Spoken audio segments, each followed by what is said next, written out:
Are you ready to get casual?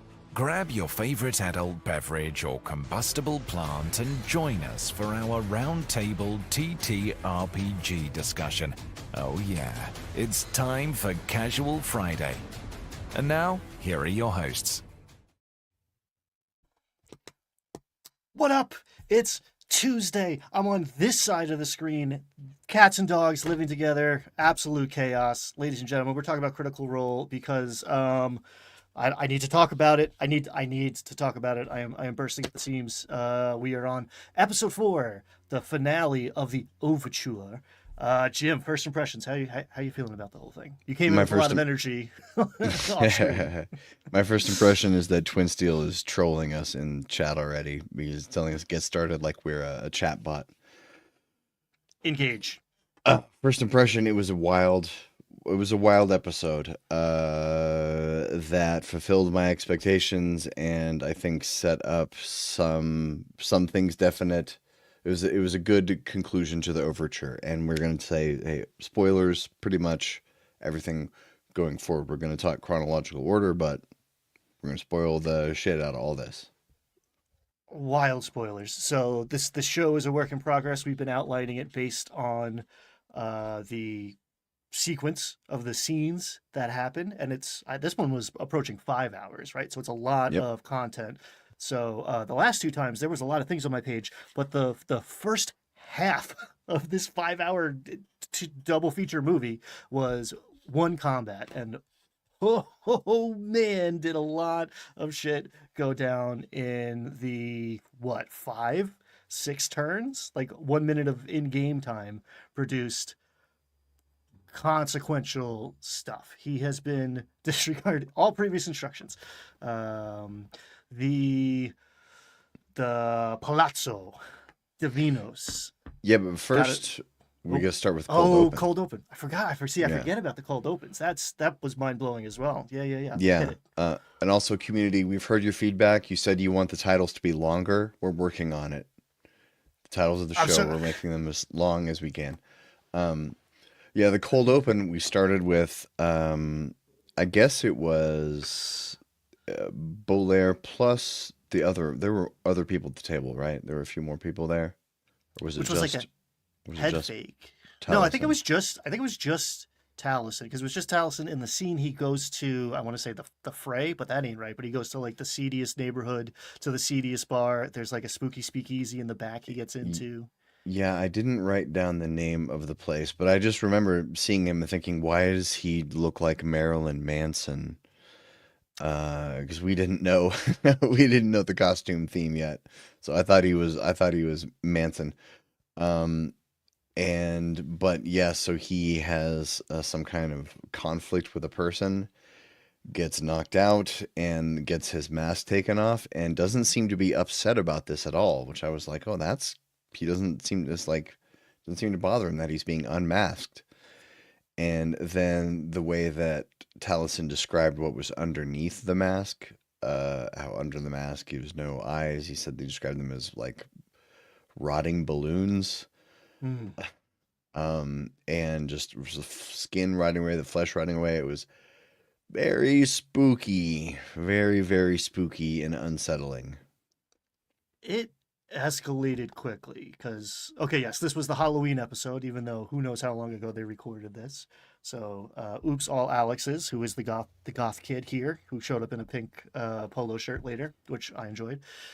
And we were at a like Sweeney Todd level of spooky, which is like pretty spooky, a little bit of body horror, and then it just like went to 100. We didn't get like jump scares, but like essentially he was dead under there, and like for a while, a a quick cameo by the two brothers from the tailor shop in the bar, and then he's doing this like backroom deal with this guy who knocks him out, puts him to sleep, and then he wakes up in a room Yeah, sometime later.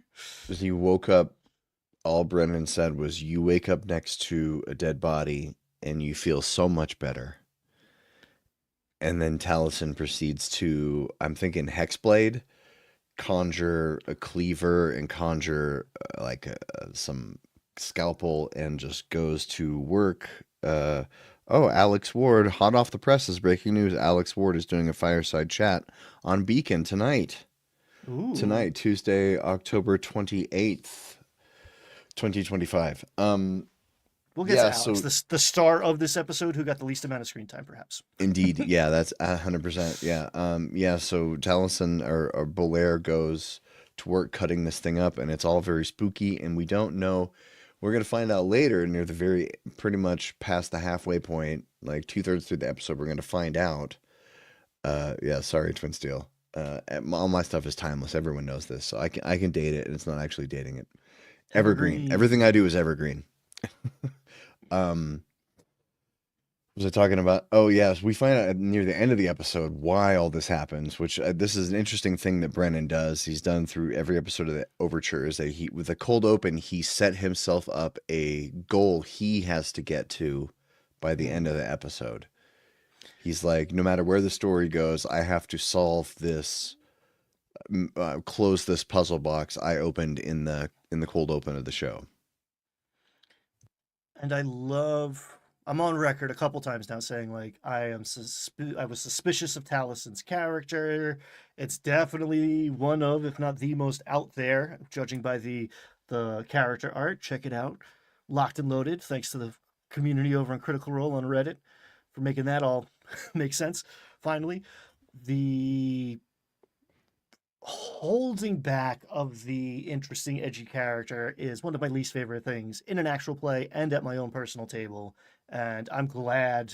I mean, there's still a million questions, but we got a lot of information in the second half of the episode. In the first half, we got a major clue, which I did not know what to make of at all. But before chopping up the body with this conjured set of glass implements, he changes clothes with it, and I was like, that's weird. Okay, what does that mean? And it took me several hours to find out what that means. Mm-hmm. Yeah, yeah, we don't get to that until about the 3 hour mark of a very long episode. Then after the break, the clash in Piazza Davinos, Hmm. because the continuing what happened at the end of the previous episode, the zombie strike team goes into House Palazzo Divinos, which we know now for sure. They said for sure House Divinos is a vassal house of Royce. Hmm. So Royce is one of the main houses. And then right off the bat, Julian tries to stab Primus Taconis. And Primus says, I bear your house no ill will, which is kind of ironic. That's what he said when he tried to attack him the first time. Then after the second time, then he did stuff, I believe. But then Brennan goes above table for a minute and gives a monologue where he says, like, I did not balance this world to your level. And so you can die. And then he said, I wish for you to walk in the light of that truth. This is the way. This is the way I like to run my games. Even if it is a balance encounter, sometimes I will imply that this world was not built solely for you. Not every level you enter is perfectly calibrated to your characters. Like you can get got, and I there were moments where I was like, okay, this could be a wipe. This could have been a TPK, an episode 4, at least for these. I mean, for a third of the characters, it gets weird now what a total party kill is when you have 13 players across 3 tables. But yeah, they were outclassed. And also Brennan's playing. He's been playing a little fast and loose with magic, which rule of cool I like. The first minutes of this thing, we had him like extend a message spell because of a crit to another character and yada yada. And it's cool when he's doing it with cantrips with players when someone rolls up and rips the skull out of somebody's face and then opens the gateway to death. And he called it Circle of Death, and he had like material components, which was cool. This guy is melting a black candle in his hand, but he's just like, yeah, this is now the Shadowfell. And that was bad. Ghouls are one of Mm, these low CR creatures that can do a lot of damage real fast. Um, yeah, he put those the hurt on the boss, and then those ghouls, man, and the shades did some paralyzing work. claws, it's not a high DC, but if they get you, there's really nothing you can do. I guess freedom of movement can snap you out of paralyzed, but I don't really. Greater resto can't. You're just cooked for a round if you get slashed by a ghoul. And it's a numbers game, you know. A DC 10, not very hard. Cool. Yeah, How about 5 or 6 times? yeah, Keep trying. Now it's yeah. yeah. N- You're gonna nat one of those. So after then we cut up to Octus. Octus is dead. He did have a chance to make a roll, I believe, at the last minute to do something, but nothing happened. Um, He I think got he tried to mind spike his brother, he tried to mind spike his and brother while he was like garroted to yeah, the table. because mind spike doesn't Um, have verbal. I don't know if that has somatic, but no verbal, and because he was under silence. Silence was up. But his brother saved, and so he just took a few measly points of damage instead of being. I think does mind spike incapacitate if you take full damage, or am I thinking of? I think it does. I'm all very hesitant. I look up everything right now because There's my mind is sliver, filled with too many mind systems. sliver is the cantrip, Ooh, right? There's sliver and spike. I yeah, think and they're he two. did he did the leveled one. Yeah. I think. Then there's also Rotham's psychic lance, which is very similar. That's the And one if you there's know their two name, you versions. can attack them. You don't have to see them. Ooh, Anyway, his that's bro. He's only tangential. level 3.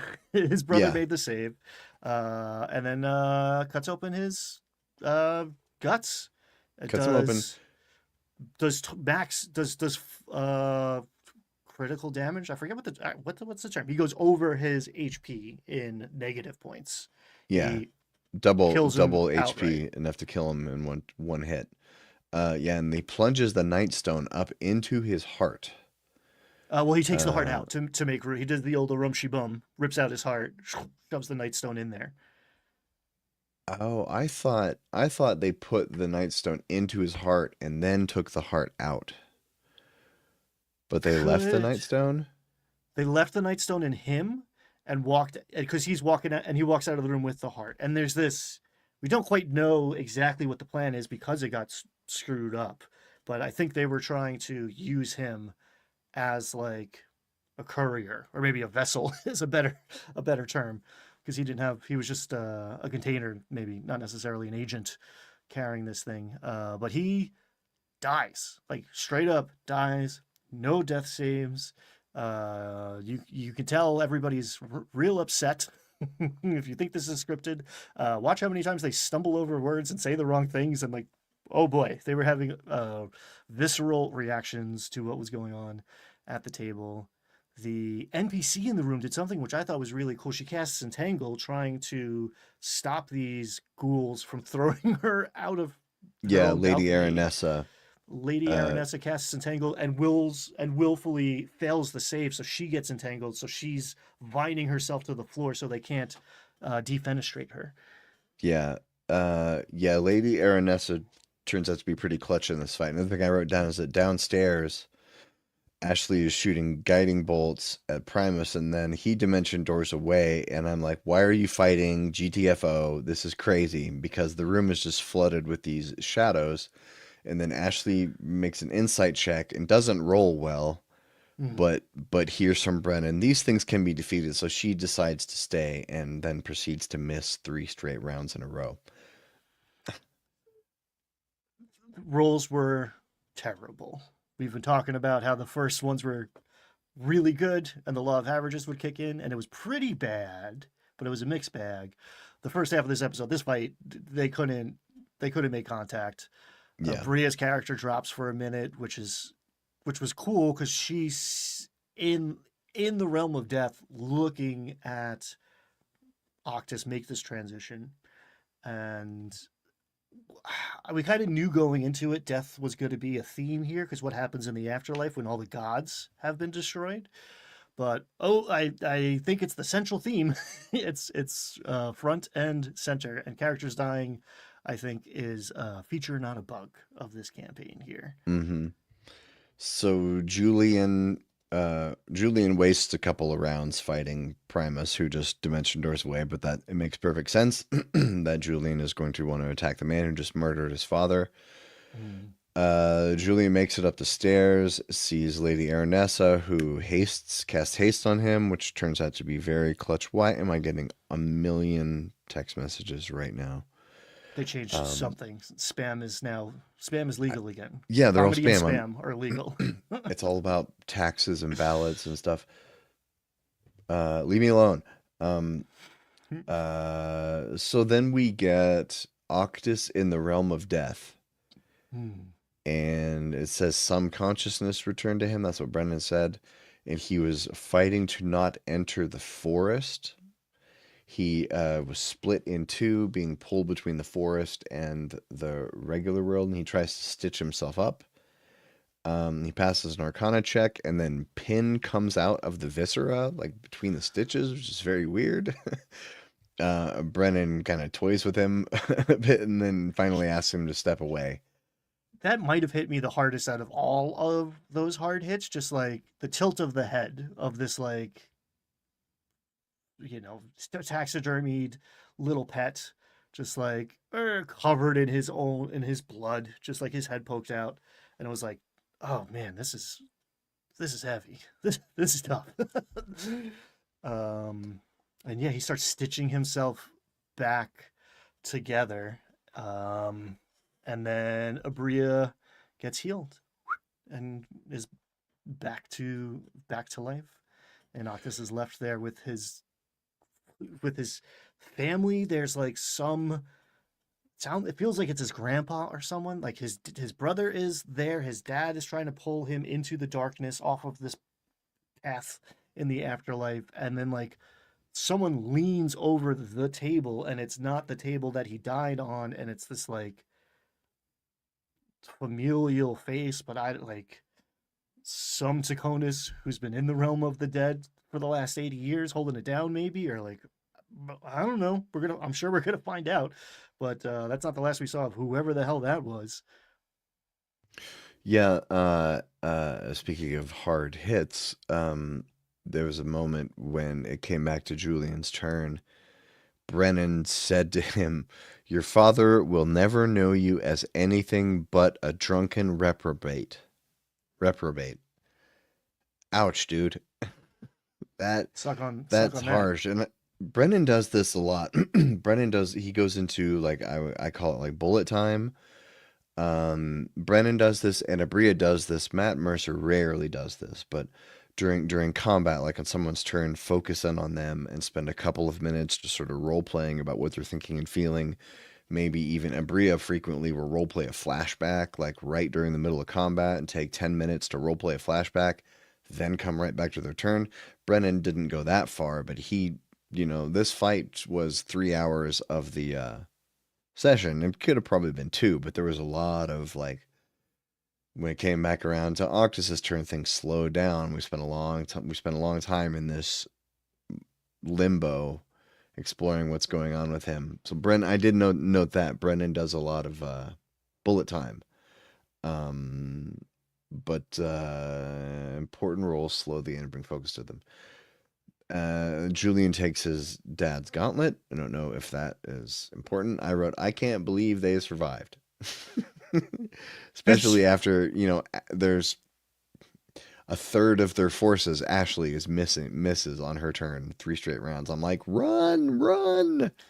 And yet still saved them. Like, okay, Paladin, undead, cool, just smite everything. You got a hit to smite. She got one in, maybe two. Mm, But again, there's a lot of unknowns and house rule homebrew stuff going on. But she, as an elf, was resistant to necrotic damage, which mm. basically doubled her hit points and let her tank and survive a bunch of hits. She took a bunch of hits from those things. And Yeah, I was that's surprised that they stayed in the fight for as long as they did. I really, I thought I was like, oh, okay, they all have new characters lined up. Supposedly, they all have a second backup character. So I guess they were like ready, ready to trade up. I mean, I guess everything they did made sense from a role play perspective. Yeah. Except for maybe, I mean, I guess I would say Julian's actions made sense. Taisha's actions made sense. Valus, I'm not so sure, but we don't know. We don't really know what Valus wants. Her, her, she moves in silence, like lasagna. So I don't know there. That's a new one for me. Lil Wayne, real G's move in silence like lasagna. I'm not familiar with Lil Wayne's entire catalog. That's a shame. Yeah, I need to get on that. Yeah, she's a bit mysterious, and I like my elves mysterious, especially like whatever, an elf in mourning for a dead god for the last 80 years. Like, yeah, cool. Be a little inscrutable. I'll allow it, at least for a while. Um, they finally make it out of there through Tree Stride, essentially. So Lady Araness is bringing the druid, and we definitely have this like Fae versus Death. You know, we're not saying Shadowfell and Feywild, but those two opposing forces represented by these families seem to be in conflict with each other, and Death is winning big time. Mm. The doors to Fairy are closed because Death almost got in there and screwed up everything, and now the dead are walking, and it's not good for anyone who's in that palazzo when it happens.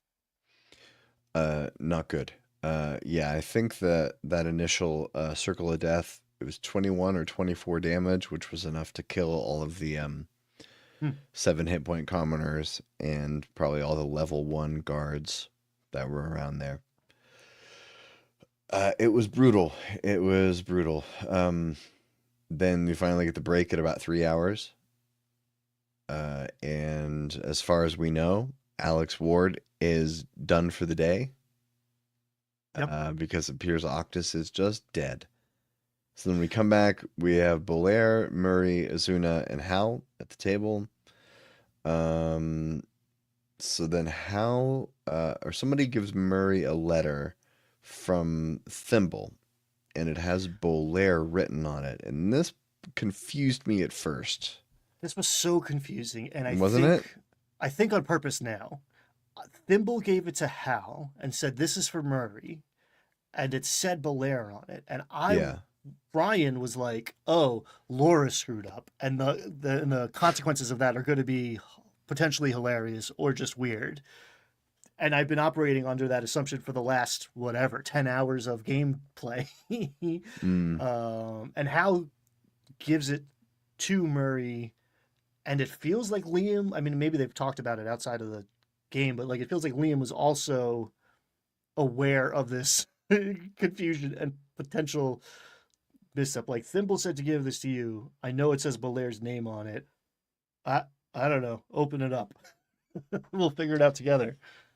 So Murray reads the letter, and she doesn't tell us everything it says. She said that most of it was benign, but essentially the gist of it is don't trust Bolaire. He's scuzzy, and there are a couple of things in there that are clues. But then I kind of zoned out on this part, but then Bolaire basically comes clean. And oh wait, no, that's a little bit later. First, before they go into the secret archive, I kind of zoned out in this scene. There was a lot. It did feel like a lot of table setting, which is interesting because theoretically this has all been table setting, and it shows you how good the pacing and the performances have been, and the DMing has been. It does feel like this is the one. I had the same experience, and I think it like flagged a little bit here. The one thing that stuck out to me from the letter, which made sense in hindsight, like resonated a lot. He belongs in that museum. Is what they said. Like he should own, like they shouldn't let him leave that museum, or like he belongs to that museum. And then yeah, we get a little bit of Azune. You said goodbye to the soldiers. He's saying the names up there, and then they all connect and go to the museum. Murray is like sneaking around like to the loading dock and sending message cantrips to get his attention. Like they've done this before. Oh, I found it, and my notes were indecipherable. I was having to go back and parse my language to myself. But the thing that I learned from this scene that Murray reveals from the letter is that it seems like Thjazi had blackmail on at least one of his friends, potentially more. That Thjazi had files on Bolaire, maybe other people, but we don't know. But yeah, we don't find out what's in that file until we get to the next scene at the museum, when Bolaire relents to get them to trust him. He relents and opens up his secret archive, his, as he described it, his Dr. Frankenstein's lair filled with bizarre objects. Including Mer- a petrified giant's hand that was tattooed. I thought that was really cool. yeah, that Murray had to Um, touch. of course, He, it's like I I shake the mean, hand, and he's like, "You can grab." It's like a finger. Like you can't shake. It's a giant's. It's a giant's hand. What am I not conveying here? so Bolaire essentially says, "I'll tell you everything to make you guys trust me." He says that Bolaire says that Thjazi had learned his secrets and he was blackmailing him in exchange to get access to rare objects, which makes sense. Bolaire is a museum curator, so of course he's the guy who knows how to get things, would be Bolaire. And so now we know that Thjazi was blackmailing him, which explains Bolaire's weird laugh at the funeral in the first episode. It's like, we knew that Bolaire was happy about his death, but also it was like kind of happy and surprised and like, well, of all the dumb luck, the guy who's blackmailing me just ended up dead. Hmm. It was a lot. That laugh now has a lot of context if you if you consider it in hindsight. Yes, because it was like a pleasant surprise, but like there was confusion behind it. It was a very complex moment. Good acting. That guy's got chops. Someone should put him in a show. Um, yeah, we also learned that he was Hal's friend first because he was so enamored with the theater, and Hal introduced him to Thjazi. And I've kind of thought that most of these people are coming into Hal's life through Thjazi, but it's the opposite here. He was Belair and Hal were friends first, which makes the reveal maybe more poignant to Hal even. But we've heard a lot, or we've heard several times about the pariah blades, the cold iron that the Loys fashioned into swords capable of killing their god of war, which inspired or was one of the blows of the Shaper's War. Yeah. We learned in this sequence that the elves made a single arrow. The That's cool. humans made like perfect. No notes. The humans made staves, made like wands, made magical implements, made staffs to channel magic. And they realize two fairly well-educated people in the room realize that they never really were taught in school or whatever what the halflings did exactly to get rid of their god, who was a trickster god. Yeah. Um, Hey, let me hit up a couple things in chat first. Hey, Elder Goblin. No, the show is called Casual Friday and we stream on Fridays, but also we might come at you some other time for a very special episode. And Aiken, yeah, Marisha was toned down in this episode. She didn't mention her large breasts at all once in this episode. I think we'll talk about this later at the end when we get to the different tables, but I think she is supposed to be the comic relief for that table. Because the three other people at their table are very serious players. So I think Murray's supposed to be comic relief, but we'll get to that. uh, it's yeah, she was like the belle of the ball at the funeral, and then she gets fired. And now it's about yeah. her. I do think we had Um, something about like back pain because of big boobs. So I do think we got a big boobs reference in this one. so then Bolaire actually reveals all of his secrets. He fought in the Shapers' War, so the god Dai says he was created during the war. He's not actually a person, he is a sentient mask. And then in the cooldown later, if you don't have the cooldown on Beacon, later he said he was inspired by Travis always finding sentient weapons. And he thought, what happens when, after you're done, what happened to Ford's sword after it was no longer useful to it? What happens to these tools, these sentient tools, after they're no longer useful? And that's cool as hell. That is a really interesting character idea. So yeah, he was made to destroy the trickster halfling goddess. And his life is the mask. He says, if I put on a different person, I'm still the same mask. That's one of those great Taliesin Jaffe lines that you got to think about. One of those lines that you go back and go, oh, okay, no, actually, yeah, okay, wow, that's more clever than it first sounded. So now Retro explains the cold open. He is the kill to take on a new body. So he is undead. I was worn and used, and then I slept. So he became awakened during the Falconers Rebellion. He's been awake since then, and seeing one of Hal's plays made him care about humanity, basically made him want to live. And he doesn't know how Thiazi knew things about him. But basically, Bolaire is kind of werewolf. He's gonna every once in a while he's gonna go kill somebody. Not werewolf's not a good analogy. I'm thinking full moon. Much more vampire-y. He's got to feed. His body's going to decay. Yeah. Yeah. His body's going to decay, and he's got to go kill. And so that was the secret that Thiazi was holding over him. Thiazi probably knows where a few of the bodies are stashed. Okay. So Hal's been friends with this guy for a long time, and this dude's okay. He's wearing very covered up clothing. He's got gloves. He's got that crazy clown wig thing on. It covers his ears. He's been very careful to his height's not moving around. He's not he's always getting a guy 5'11" every time, matching it up. I guess so. I mean, he's not going after, he's not going to go after a halfling. That would probably be noticeable. He's probably going after, mask presenting people of a certain height. And maybe that wig adds enough. He could volumize the wig to make up for the differences. You just poof it. Yeah, tease it up a little bit. Well, he's wearing the same outfit, so it's got to be what size? You about a 40, 42 regular? Cool. Yeah, let's go get a drink. Ooh, that's like Buffalo Bill from Silence of the Lambs. Yeah. Very much. You have size 14. They're doing a lot of clever things here, and I think the new Mercer effect, now that he's a player and he's terrible and screaming at people, there were moments this episode, we'll get to that, at the end, I did a little reflecting. I was like, I actually don't want my table to rise to this caliber too often, because I don't have the bandwidth for this amount of emotion most nights. This is hard. If I was a dungeon master and a player was emoting that hard at another player, I would be concerned about bleed. And these people have that much professionalism and trust over a decade that they can straight up yell at each other's faces.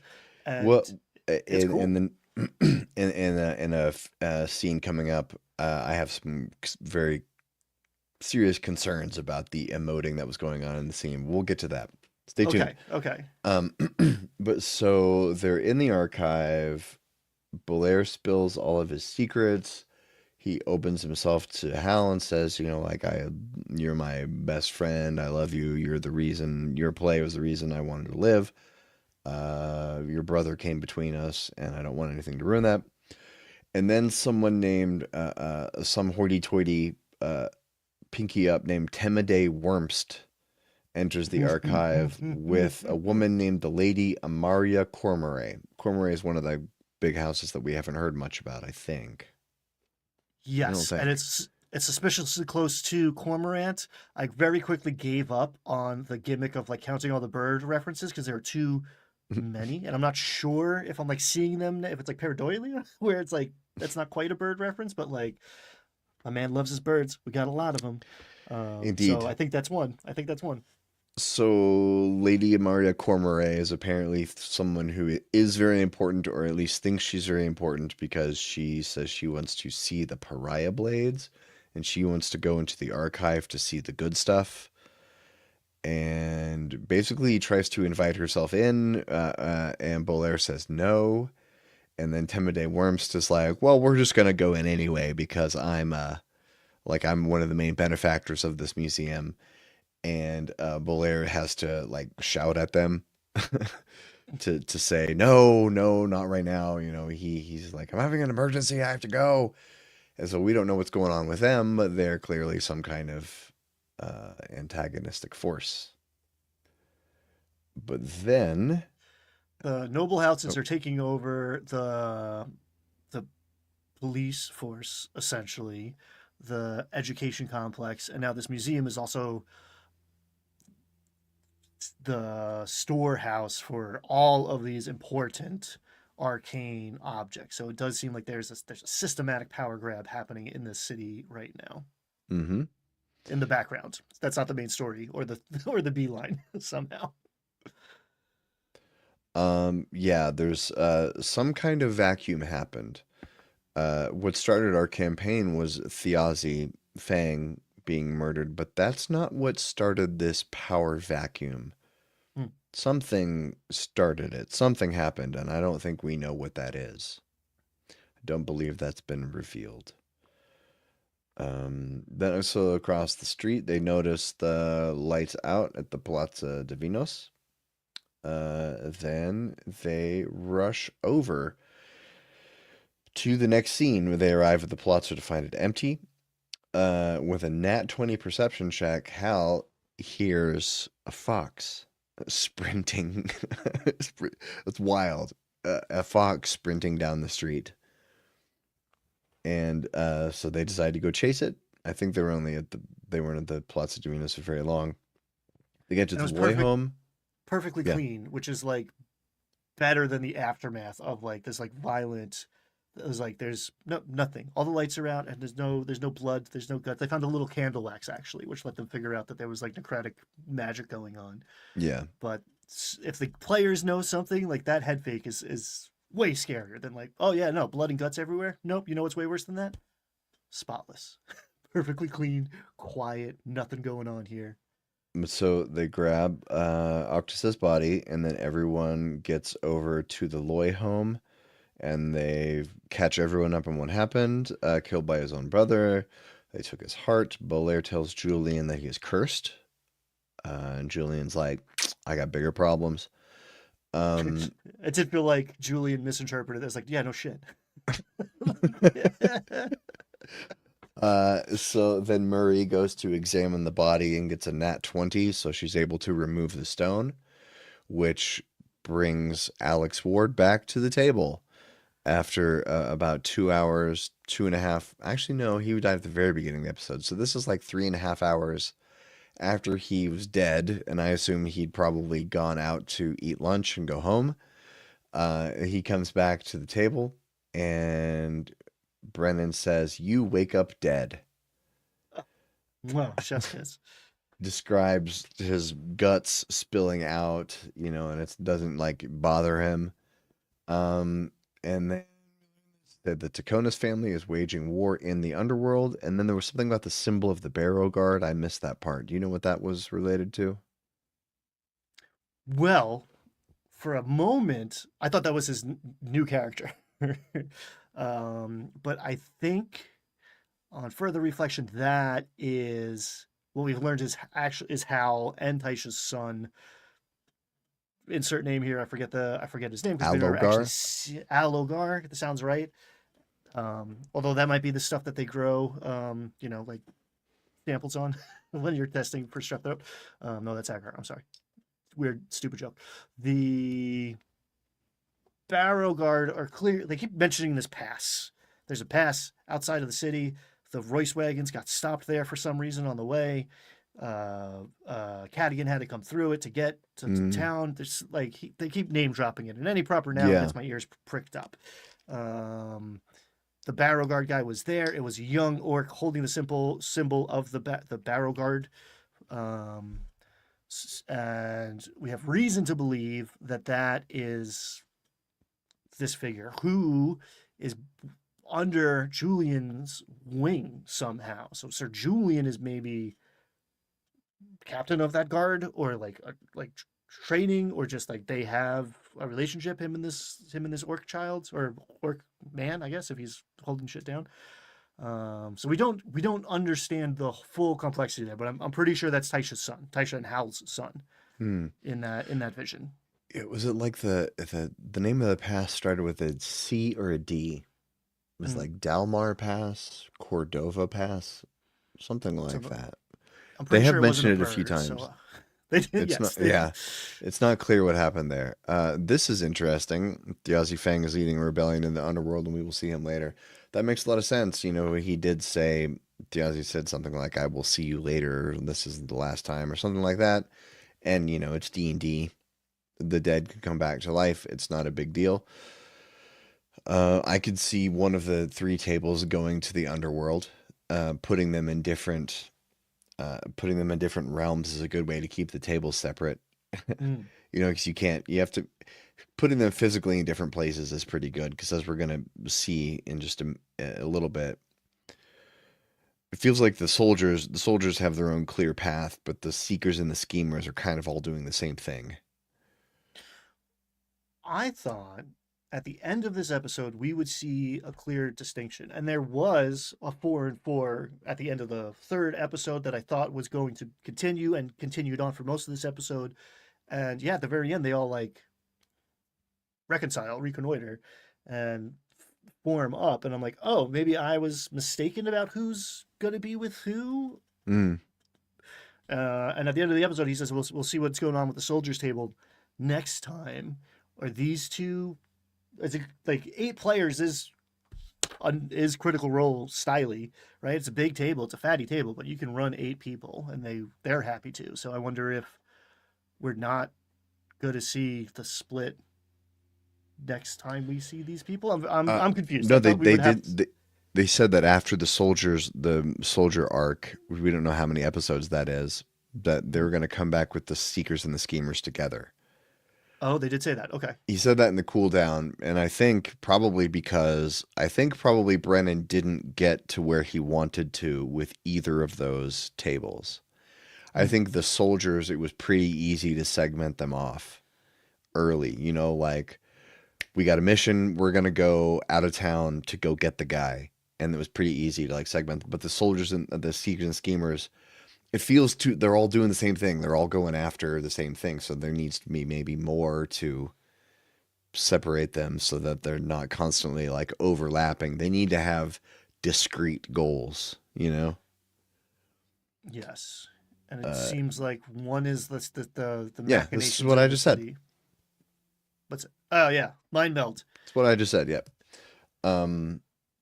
But moving back just a little bit before we get to post stuff.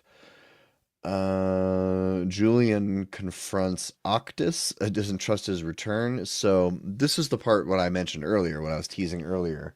Because what happens is Julian, Matt Mercer role plays Julian very authentically to what we've known so far is that something dangerous is in his midst. So he points his sword at it and says, "Why should we trust you? Your house, you know."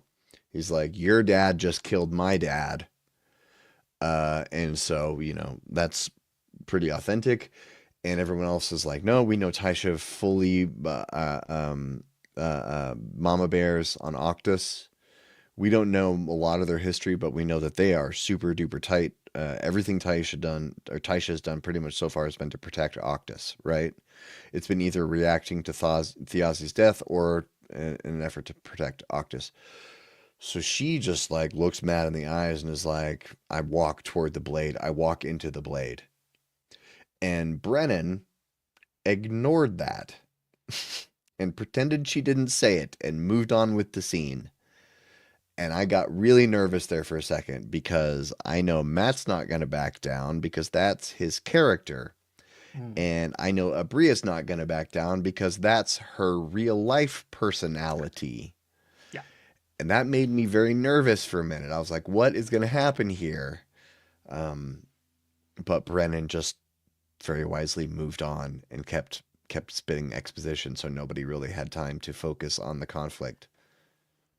And that's a great DM move. If you don't know exactly what happens next, shoving the spotlight over to give yourself some processing time and then coming back. Because he does eventually, because I was sitting there like, man, are we doing PvP here? Like, are these some of the house rules we're going to see?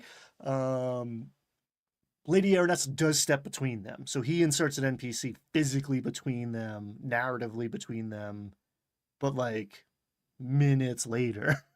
I think because he's like, all right, what tools do I have at my disposal to de-escalate the situation, which is in a sense kind of the opposite of what a dungeon master's natural setting is the majority of the time. You're trying to up the stakes again and again and again. So to like the real life triage conflict resolution is tricky. And again, is don't try this at home, folks. If you're playing with friends forever and you guys have gone places together with your role play, awesome. But like, don't show up at the game shop and start poking people with your rapier and yelling. Man, he that there was feeling behind what he was yelling at Octus, who just woke up dead. So he's having a bad day. Having a bad day. Having a bad day. Then we moved to then there was, so at the end of the episode, they did not specifically name the Seekers and Schemers, but they did confirm we're getting one episode per week.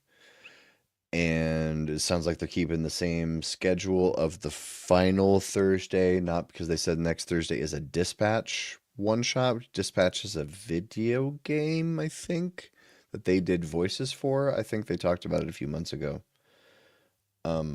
So it's one episode a week. So everyone who thought that they were going to be doing 3 different campaigns on 3 different days of the week, which we've been saying from the beginning, that was no way they were going to do that. They're not going to do that. But hey, chat, do they still have the cooldown on YouTube, or was it just like the first cooldown? Elder Gama Games says Dispatch is rad. We'll take your word for it. He knows what he's talking about. I believe him. Yeah, the cooldown, I feel like the cooldown is worth the price of admission for Beacon because they spit so much information. Like we learned that Alex had wanted to play a Necromancer Hollow One. Hmm. I've heard of Hollow One. I can't find it on D&D Beyond. Do you know what that is? I think it's a Van Richten's Because I own Van Richten's. I don't know why I couldn't find it. species. Maybe it was. No, it's not Because Strahd. I think it's there's Van Richten's. there's Revenant. Similar vibe at the end of the day. Similar vibe. Oh well. And so apparently we learned that Alex had told Brennan that he wanted to play a secret necromancer wizard and he said, I would love it if he were murdered by his family. Hmm. And he said, I don't want to know. And then Brennan said, well, how about if we do that on camera? And Alex said, sure, I just don't want to know when it's going to happen. So Critical Role is scripted. Hmm. Oh, and he did say that Octus is a seeker. So that would imply then that the seekers are Octus, Julian, Taisha, and Valus, and that the schemers would be Azuna, Belair, Murray, and Hal. And so I don't know, I'm most excited about the soldiers table. Then probably the seekers table, and I think the schemers is probably the least interesting to me, which is ironic since it has the highest percentage of original cast members. You've got Taliesin, you've got Marisha, and you've got Liam, and then Luis, only one new player, and I love Luis. He's amazing. I love that dude. Everything he's been in, he's perfection. That guy's great. But I don't know. With the reveals about Bolaire, maybe that might make it more interesting. I'm interested to see where that goes. But I really like Murray as a character. Just because, like, I worked with that woman once or twice when I lived in Nashville. And I will say that's probably the table we're going to learn the most about the what's going on in the underworld and then what happened in the Seekers War. Like that's like the scholarly nerd table. That's where we're gonna get most of the lore drops, I think. And I'm a sucker for that. I read. I'm the kind of nerd that read the Silmarillion, so I'm here for it. I will say, like cast wise, Laura and Sam are kind of my favorites. So them being at the same table is super stacked. And you throw in this um, tiefling, good boy who's totally foolish dynamic there, and oh my god, the tyranny might be my favorite character at this table. I don't know yet, but like she's a dark horse. Dark She's up there. horse. Yeah, good way to describe it. Oh, what we were talking about like a half an hour ago. I think that Marisha is supposed to be the comic relief character. Yeah. I think that when we were saying Murray toned it down, I think she was just trying to be expedient at the table. But I think because look at who else is at that table: Luis Carrazzo, Taliesin Jaffe, and Liam O'Brien, and the three of them are incapable of playing a comic relief character. It's just not possible. So it has to be Marisha. Yeah, they get their oneers in once in a while. Especially Taliesin will get jokes in there. He's funny, but he doesn't do silly. He doesn't do a silly character. That's the distinction. That's the line there. They'll do funny, not silly. Yeah. Um, and yeah, Murray's clearly silly, can hold her own. And like, oh, we didn't talk about the fact she's a divination wizard, and maybe Mm. first subclass confirmed, and she was sitting on a nat 20. So a divination wizard, you roll two d20s in the beginning of the session or the day, and you just have those to insert. And she had a 2 and a 20, which is like is almost the best outcome. um, and Brennan reminded her and also maybe tempted her once or twice, just like, oh, don't forget you got a nat 20 in your pocket. And he kind of hammed it up. It might have been for the cameras a little bit, but he said like the only way things went down as they did to get Octus back up and not to have some sort of catastrophic consequences of like disarming this necrotic god bomb thing that was in his chest was with that natural 20 and wouldn't have happened otherwise. I don't know if I believe that, but he did say You it. know, maybe it's possible that the reason that the Seekers and Schemers weren't split, maybe it's possible Brennan didn't get to where he thought he was going to get to at the end of the episode. Maybe he thought that the crap, I'm getting the groups confused now. The Seekers, maybe he thought the Seekers' first mission was going to be resurrecting Octus. Hmm. He Uh, he did imply that like the choice to pull out Pin or the stone, or was there a third option? Like the choice he made while fully dead, he pulls out the stone and like unravels in the afterlife. He's just like, oh, and you're gone. Leave the table. And that was his soul. That wasn't his body. That was his spirit, soul, whatever. He's like, you evaporate, and see you later. Get out of here. I was like, whoa, okay. I guess you're really dead if you die in the land of the dead. yeah. And he implied that like that was a real choice that happened at the table, and there are there are consequences to that. His family seemed pretty bummed out that things went the way they went. So clearly he undermined some sort of plan, and yeah, we'll figure out what happens there because he could have gotten out of there. Like that was a fair fight. Brendan went to the trouble of like rolling in front of the table for a lot of that, especially early Hmm. on when it was like unclear what was happening. He went behind the screen maybe because you don't want to burn the gimmick, and also maybe he was fudging a little to like not have a full TPK. I don't know. I wouldn't blame the guy, but that played out like he could have not died there. He totally died there, and apparently he could have not come back. He could have rolled. They all have secondary characters, and I like that so much. That makes it feel much more higher stakes. That makes the players much more engaged. I That's the kind of D&D that I'm into. And sometimes Critical Role feels a little like plot armory, and that undermines the stakes. And here, tensions are high. Think this is the realness. Tensions are high. I'm looking forward to the soldier's arc, to hearing more about Cadigan Oh yes. and Wick and everybody. The fact that those five PCs were absent from this episode, I missed them, and I think that tells me that's my favorite table and the one I'm most interested in seeing what happens. But overall, I'm still pretty excited. I hope that now that the overture is open, that the episodes are a little more like three and a half. I would be totally fine with that. I don't feel robbed with a 3 hour episode, because I'm gonna watch it either way, and one way I get 2 hours of my life back.